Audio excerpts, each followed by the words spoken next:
في فيديو النهارده هنعمل بقسماط الافران. هقول لكم كل تكاته من اول العجين لحد الفرد لحد التسويه. بس لايك كتير قوي للفيديو، شجعوني يلا بلايك كتير وشير كتير، ويلا بينا نبدا في مكونات الوصفه.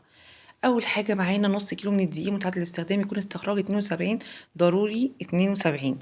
ولو مش فيه بقى دقيق مخبوزات. معانا بقى نص كوبايه من الزيت وعليه معلقه من السمنه. الزيت عشان يخليها مقرمشه، والسمنه عشان تديها سنه من الطراوه كده، ما تبقاش يعني بناكل حاجه كده محجره كده. 250 جرام او 250 مللي من الميه الفتره، ومعلقتين كبار من السكر، وظرف الخميره حوالي 10 جرام، ممكن يمشي ظرف خميره 8 جرام، الاتنين يمشوا مفيش مشكله. دي 10 جرام. ورشة ملح، يعني ذرة ملح كده بين صباعين كده نحطها، قرصة ملح يعني. ونيجي بقى في بولة كبيرة كده نحط الدقيق والملح والسكر والخميرة، ونقلبهم كده بالاسباتيولا او بصوابعنا كده عادي، مش هتفرق، كله زي بعضه.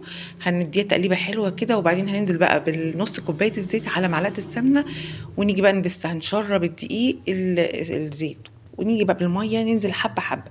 معايا 250 مللي من الميه الفتره، هننزل حبه حبه، مش هننزل بيهم كلهم مره واحده. انا اخدت معايا بالظبط حوالي 250 مللي، يعني الكوبايه دي، وزائد كمان معلقتين كبار من الميه.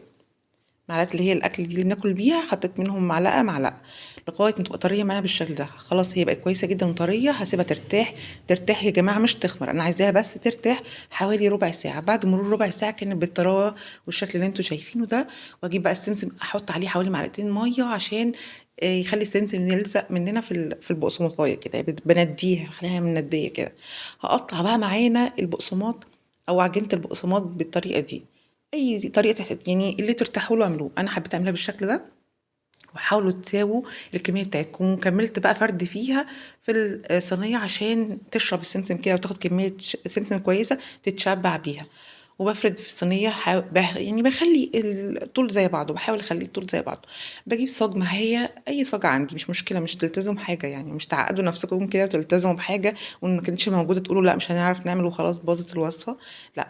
بجيب بقى دهنة الزبدة دي، بتنفعني في ايه؟ ان هي بتثبت العجينة، بتخليها يعني لو حطيته الزيت هتلاحظوا ان هي بتمشي كده وتقوس مننا. لا، الزبدة مهمة جدا يا جماعة، ما ينفعش نستغنى عنها. لو ما فيش زبدة ممكن تكون سمنة، بس يعني تكون ساقعة.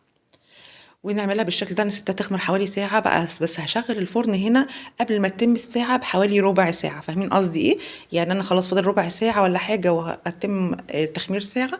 بجري بسرعة اشغل الفرن على درجة حرارة 180، وهدخل الصاج الاولاني اللي انا خمرته الفرن يكون على درجة حرارة 180 زي ما قلت لكم. بياخد حوالي من تلت لنص ساعة، تمام، عشان يتحمص معانا ويكون حلو زي ما انتم شايفين كده. شايفين شكلها من جوه مفرغة وحلوة جدا. اتمنى يكون الفيديو عجبكم، وهستنى بقى تطبيقاتكم الجميله وتعليقاتكم الحلوه اللي بتفرحني. وقولوا لي بقى اي حاجه كنت نسيت اقولها لكم عليها في الكومنتات، وهجاوبكم يعني على طول. لايك كتير وشير كتير للوصفه. وكنت معاكم على توهينكي.